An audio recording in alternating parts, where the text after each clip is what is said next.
आज का हमारा फ्रैक्शन। देखो फ्रैक्शन वाले को ना पढ़ने के लिए ज्यादा कॉन्सेप्ट का कोई जरूरत नहीं है, जैसा सवाल में लिखा है वैसा करते जाएंगे, और फ्रैक्शन वाले में इतना हार्ड कुछ दिया हुआ नहीं रहता जो कि समझ में ना आए, है ना। तो लेकिन फ्रैक्शन को समझने से पहले एक चीज समझना पड़ेगा, और ये तो लगभग हर एक बच्चा जानता है कि मान लेते हैं फॉर एग्जाम्पल यदि कोई नंबर लिखा हुआ है फ्रैक्शन में, फॉर एग्जाम्पल 6/7, तो ऊपर वाले को हम लोग न्यूमरेटर कहते हैं और नीचे वाले को डिनोमिनेटर कहते हैं, तो हर कोई जानता है। तो ये हो गया हमारा न्यूमरेटर और ये हो गया हमारा डिनोमिनेटर, और इन्हीं दोनों को हम लोग ध्यान में रख के सवाल बनाएंगे, और इसको बनाने के लिए कोई अलग से कॉन्सेप्ट की जरूरत नहीं है। कभी कहेगा कि न्यूमरेटर में 5 जोड़ दीजिए, कभी कहेगा डिनोमिनेटर में 4 घटा दीजिए, है ना। इसी प्रकार का आपको इसमें देखने को मिलेगा। पढ़ते हैं पहले सवाल, उसके बाद हम लोग इस सॉल्यूशन को बनाएंगे। देखिए क्या है फ्रैक्शन का सबसे बेनिफिट ये है कि इसको सवाल पढ़ के ही हम लोगों को समझ में आ जाता है कि इसमें क्या करना है क्या नहीं करना है। देखते हैं क्या है। The denominator of a rational number, rational number मतलब क्या, ये फ्रैक्शनल वाला नंबर जो p/q के फॉर्म में हो, है ना, ये हम लोग जानते हैं। The denominator of a rational number is greater than it's numerator bye 3, मतलब ये हो गया कि कोई नंबर है, न्यूमरेटर है और डिनोमिनेटर है, उसका जो डिनोमिनेटर है यानी कि जो नीचे वाला भाग है वो 3 ज्यादा है, किससे, न्यूमरेटर से ज्यादा है। तो क्या आपको न्यूमरेटर मालूम है, नहीं मालूम है। सवाल समझिएगा, क्योंकि इसी सवाल को देख के हम लोग इसमें बनाएंगे, इसमें अलग से कोई कॉन्सेप्ट की जरूरत नहीं है। इसमें कह रहा है कि एक नंबर है, एक रेशनल नंबर है जो कि p/q के फॉर्म में होगा, उसका जो डिनोमिनेटर है यानी कि जो नीचे वाला ये जो हिस्सा है ये 3 ज्यादा है, किससे ज्यादा है, न्यूमरेटर से। तो हमको तो पहले यही नहीं मालूम है कि न्यूमरेटर आखिर कितना है ना। तो हम लोग यहाँ पे क्या कर लेंगे, न्यूमरेटर को x मान लेंगे। जो मालूम नहीं होता है, मैथ कहता है कि आप उसको x मान लीजिए, y, z, p, q कुछ भी मान लीजिए। तो let the numerator be x। अब जब हम मान लिए न्यूमरेटर x है और हम बार बार कहे हैं कि जब कुछ मान लेंगे तो उसको x या फिर y जैसा ट्रीट नहीं करेंगे, उसको कोई एक नंबर के जैसा ही ट्रीट करेंगे। मान लेते हैं x की जगह पे 4 हो सकता है, 5 हो सकता है, कुछ भी हो सकता है ना। तो अब सवाल कहता है कि इसका ये तो हो गया हमारा न्यूमरेटर, अब जो डिनोमिनेटर होगा वो इससे, इस x से यानी कि न्यूमरेटर से 3 ज्यादा होगा, तो x+3, है ना। तो द डिनोमिनेटर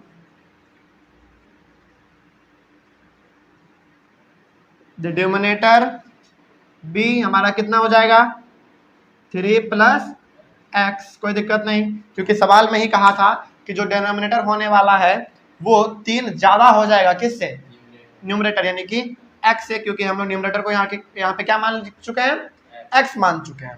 अब इतना दूर तक तो हमको मालूम चल गया, इस फुल स्टॉप तक। आगे बढ़ते हैं, क्या कह रहा है आगे, कह रहा है अच्छा एक और चीज, ये तो हो गया हमारा न्यूमरेटर, ये हो गया डिनोमिनेटर, यानी कि इन दोनों को हमको फ्रैक्शन के रूप में लिखना पड़ेगा इस तरीके से, x/3 + x लिखना पड़ेगा, इसको लिखेंगे।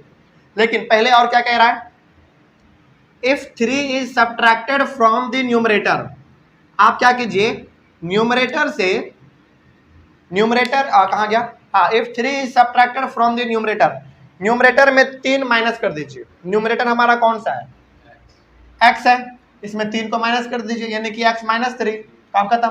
उसके बाद क्या है, and 2 is added to its denominator, ये हमारा डिनोमिनेटर है, इसमें 2 ऐड कर दीजिए। क्या यहाँ पे कुछ अलग से कॉन्सेप्ट का जरूरत पड़ रहा है क्या, नहीं पड़ रहा है, सवाल को पढ़ रहे हैं, यहाँ पे बना दे रहे हैं। उसके बाद क्या कह रहा है, द न्यू नंबर बिकम्स 1/5, और जो नया नंबर हमको बनेगा वो हो जाएगा किसके बराबर, 1/5 के बराबर।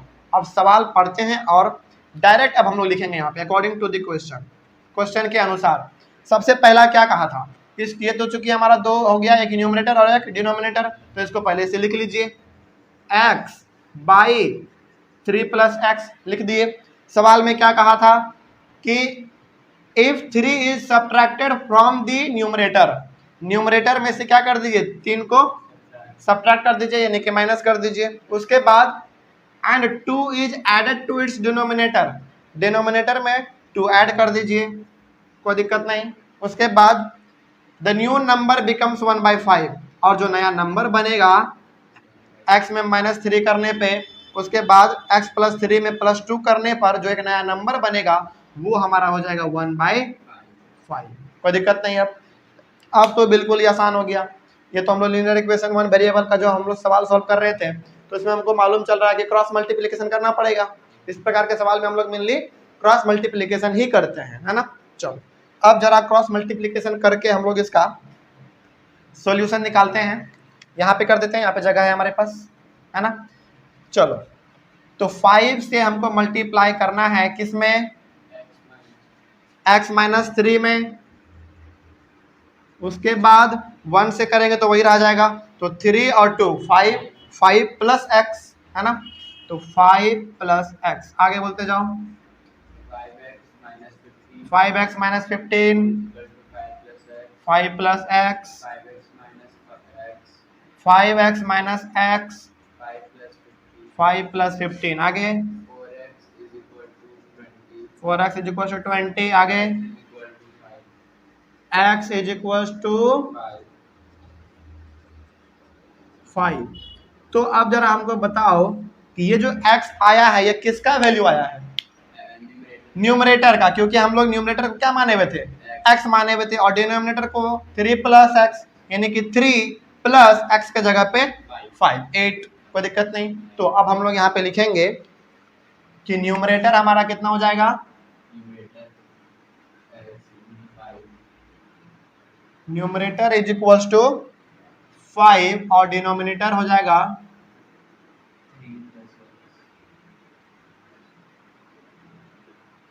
3 + x, यानी कि 3 + x के जगह पे 5। अभी तुरंत हम लोग x का वैल्यू यहाँ पे निकाले हुए हैं, तो कितना हो गया 8।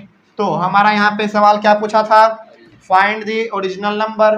तो ओरिजिनल नंबर हमारा क्या हो जाएगा, हैंस ओरिजिनल नंबर = न्यूमरेटर 5, तो 5/8, ये हमारा हो गया आंसर। कोई दिक्कत नहीं, अब बात समझ में आ गया। तो इस प्रकार के सवाल में, यानी कि फ्रैक्शन वाले सवाल में, कोई हमको अलग से टिक्स एंड ट्रिक्स लगाने की जरूरत नहीं पड़ती है, सवाल को देख के ही हम लोग इसको समझ लेते हैं। चलो ये हो गया। एक और सवाल हम लोग बनाते हैं, यहाँ पे उसी प्रकार का सवाल लगभग होगा ये भी। क्या कहता है इसमें भी देखते हैं जरा, कि the denominator of a rational number is greater than it's numerator bye 7। वही सही है, इसी प्रकार का है ना। इसका एक रेशनल नंबर होगा, यानी कि कोई नंबर होगा जो इस प्रकार के फॉर्म में होगा, p/q के फॉर्म में होगा, उसका जो डिनोमिनेटर है वो न्यूमरेटर से 7 क्या है, ज्यादा है। तो क्या आपको न्यूमरेटर मालूम है, नहीं मालूम है तो मान लेंगे, है ना। तो सॉल्यूशन बनाएंगे, आगे देखेंगे बाद में क्या कह रहा है, लेकिन इतना दूर तक तो मालूम चल गया कि न्यूमरेटर हमारा x होगा और डिनोमिनेटर x + 7 होगा, क्योंकि डिनोमिनेटर अपने न्यूमरेटर से 7 क्या है, ज्यादा है। तो लेट द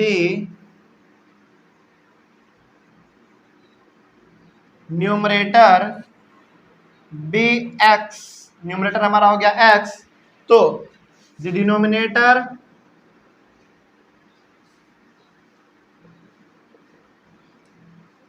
b, डिनोमिनेटर हमारा कितना हो जाएगा, x + 7, क्योंकि 7 क्या है, न्यूमरेटर से ज्यादा है, तो x + 7। कोई दिक्कत नहीं है, बात समझ में आ रहा है।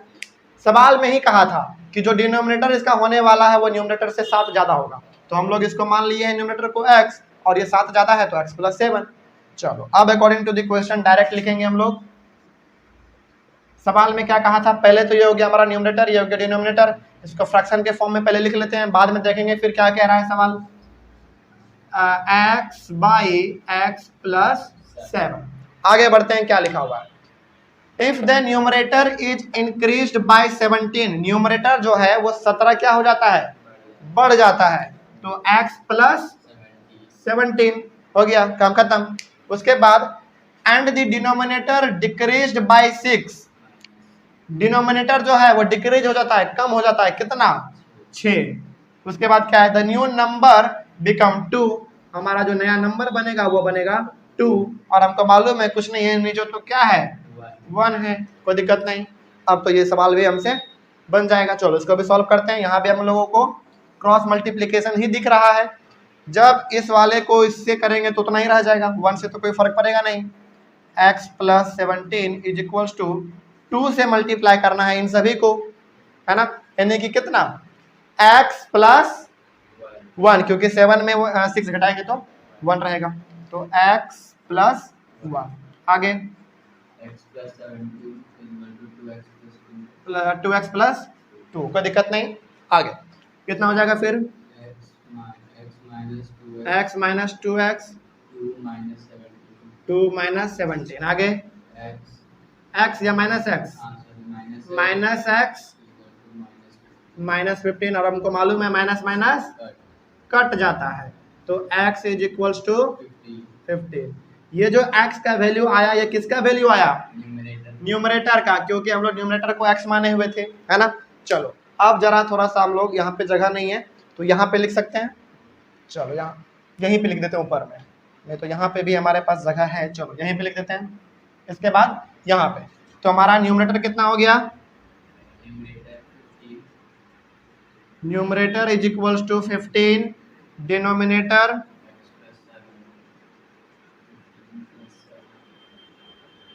कितना था? x प्लस 7 था, तो x प्लस 7 यानी कि 15 प्लस 7 कितना हो गया? 22। तो हैंस ओरिजिनल नंबर ना, hence original number is equals to कितना हो जाएगा? 15/22, क्योंकि न्यूमरेटर है हमारा 15, डिनोमिनेटर हो गया 22, तो 15/22 यही हमारा हो गया आंसर।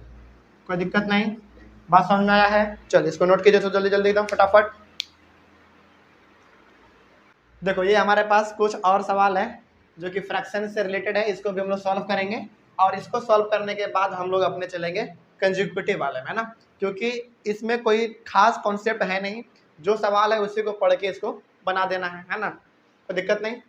चलो इसको सॉल्व करने का हम लोग थोड़ा सा प्रैक्टिस करते हैं कि आखिर क्या है इस सवाल में। क्या है? If you subtract 1/2 from a number, एक नंबर में आप क्या कीजिए? 1/2 सब्ट्रैक्ट कीजिए। क्या वो नंबर मालूम है आपको जिसमें सब्ट्रैक्ट करेंगे? नहीं मालूम है, तो नंबर को क्या मान लेंगे? x मान लेंगे। तो लेट द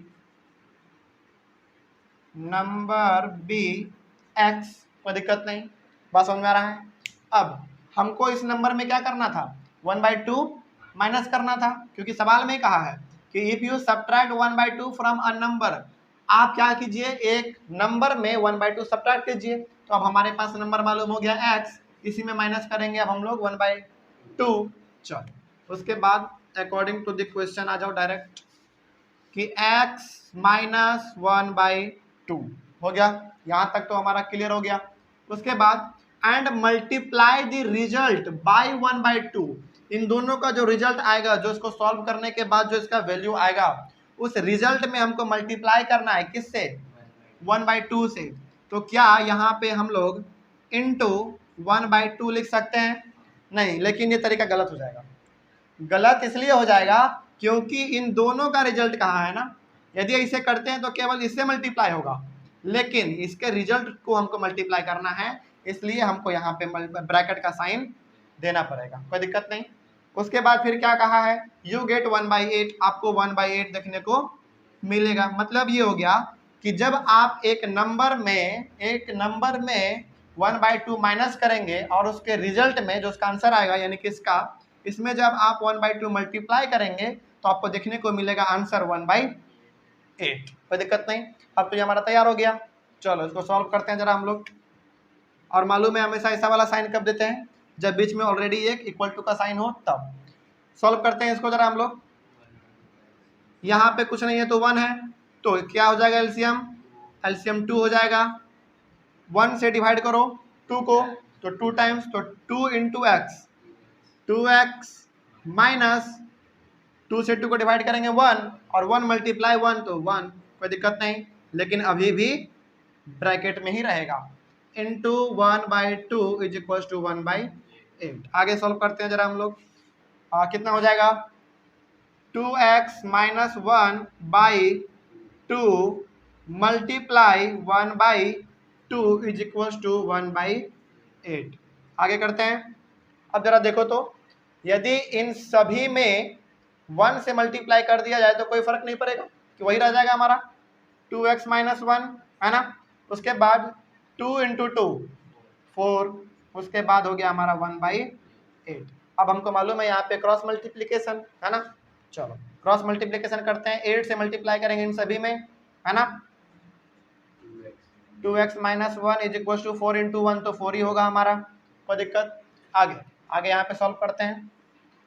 क्या लिखा हुआ है 8 2 जा 16x minus 8 is equals to 4। अब तो हो सकता है सॉल्व।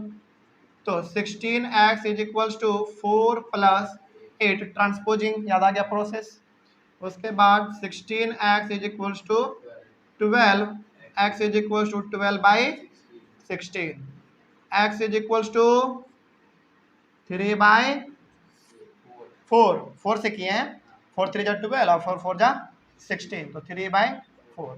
ये हमारा आया x का वैल्यू, कोई दिक्कत नहीं। अब तो यहाँ पे हम लोग क्या माने थे, उस नंबर को x माने थे और x का वैल्यू हमारा आ गया 3 बाई 4। ये हमारा आंसर हो गया, यही हमारा आंसर हो गया, कोई दिक्कत नहीं। अब बात समझ में आया है। अच्छा मान लीजिए मेरा मन कर गया कि इसको चेक कर ले, क्या यहाँ पे यदि x का वैल्यू डालते हैं तो क्या सही में 1 बाई 8 आता है?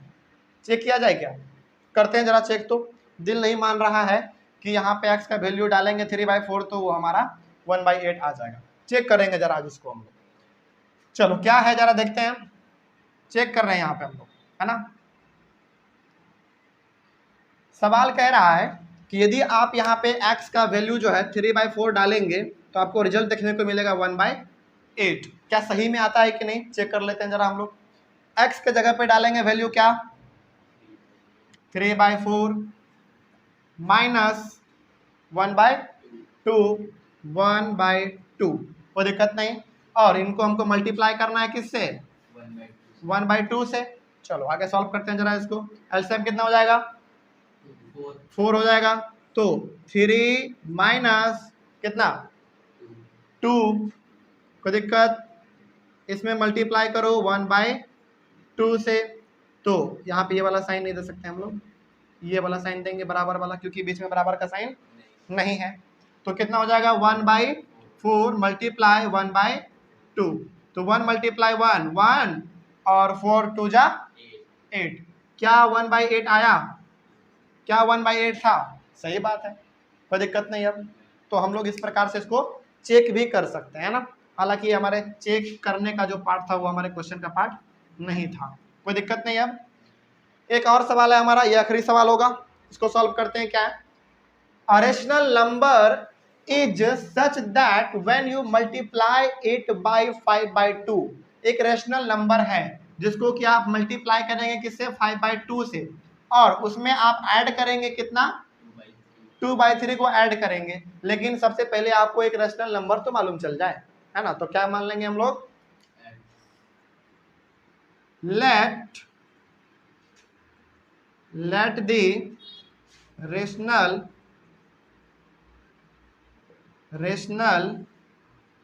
Number be x। Rational number क्या मान लिए x। अच्छा अब आपके मन में सवाल आ रहा होगा कि रेशनल नंबर तो हमेशा p बाई q के फॉर्म में रहता है, यानी कि कुछ नंबर ऊपर में होगा, फॉर एग्जांपल 6 नीचे में 7, लेकिन यहाँ पे तो केवल x है, वो तो रेशनल नंबर नहीं हुआ। रेशनल नंबर हुआ, क्यों हुआ 1 है तो हो गया p बाई q के फॉर्म में, इस प्रकार का हो गया हमारा, है ना। तो 1 देने का हमको उतना जरूरत नहीं पड़ता है क्योंकि वो ऑलरेडी वहां पे 1 है ना। तो हमारा रेशनल नंबर क्या मान लिए x मान लिए। अब सवाल के अनुसार यानी कि अकॉर्डिंग टू द क्वेश्चन, इस सवाल में सॉरी इसमें रेशनल नंबर में x में हमको क्या कहने के लिए क्या करने के लिए कह रहा है, जरा देखिए तो। You multiply it by 5 by 2, इसको मल्टीप्लाई करना है किससे 5 बाई 2 से मल्टीप्लाई करना है, कोई दिक्कत नहीं, मल्टीप्लाई कर दिए। उसके बाद फिर क्या कह रहा है ऐड 2 बाई 3, इसमें फिर ऐड कीजिए 2 बाई 3 को। यदि यहाँ पे ब्रैकेट नहीं देते तो केवल इसका इसके साथ होता, लेकिन यदि ब्रैकेट दे दिए हैं तो इनके प्रोडक्ट के साथ यानी कि इनके रिजल्ट के साथ इसको ऐड करना है। और इतना करने के बाद जब हम लोग इसको कर देंगे तो हमारे पास क्या मिलेगा, -7/12 भी हमको देखने को मिलेगा। अब इसको सॉल्व करेंगे, चलो करते हैं जरा सॉल्व इसको। 5 इंटू एक्स तो कितना, 5x/2 plus 2/3 is equal to -7/12। कोई दिक्कत? आगे आगे एलसीएम जरा बताओ इन दोनों का। 6 आएगा तो 6 यहाँ पे लिखेंगे। आगे बोलो 15x प्लस कितना 4 इज इक्वल टू -7/12। कोई दिक्कत? इसको थोड़ा सा हम लोग अच्छा और आगे थोड़ा सा यहाँ पे करते हैं। क्रॉस मल्टीप्लीकेशन अब होगा तो 12 से मल्टीप्लाई करना पड़ेगा 15x प्लस 4 को और -7 को मल्टीप्लाई करना पड़ेगा 6 से। ठीक है, चलो 12 इंटू 15 कितना हो जाएगा, 180 180। कन्फर्म हो, जल्दी करके दिखाओ। 12 इंटू 18 जल्दी जल्दी एकदम फटाफट। 12 इंटू 18 जल्दी 180। चलो ठीक है, वेरी गुड। कितना हो जाएगा 180x प्लस 48। आगे -42। अब इसके बाद थोड़ा सा यहाँ पे बना लेते हैं। ठीक है, चलो देखो तो जरा यहाँ 180x इज इक्वल्स टू -42 -48। चलो आगे करो जरा। 180x is equals to -90। आगे -90/180। आगे 0 से 0 कट गया, 9 2 जा 18 तो x इज इक्वल्स टू -1/2। तो ये आ गया हमारा x का वैल्यू यानी कि -1/2। कोई दिक्कत नहीं, बात समझ में आ गया। तो इस x का वैल्यू हमारा कितना हो गया -1/2 और इस x को हम लोग क्या माने थे, एक रैशनल नंबर माने थे। और क्या रैशनल नंबर हमारा आ गया -1/2, ये रैशनल नंबर के फॉर्म में है, p/q के फॉर्म में है। अब आपका यदि दिल ना माने कि यहाँ पे x का वैल्यू डालेंगे तो ये आ जाएगा तो आप करके देख सकते हैं, बिल्कुल वही आंसर आएगा, कोई दिक्कत नहीं। बात समझ में आ गया, चलिए इसको नोट कीजिए जल्दी। इसके बाद हम लोग चलेंगे अपने कंसेक्यूटिव वाले में। ठीक है, चलिए इसको जल्दी जल्दी आप नोट कीजिए इसको। इसके बाद फिर हम लोग अपने कंसेक्यूटिव वाले पार्ट में चलेंगे।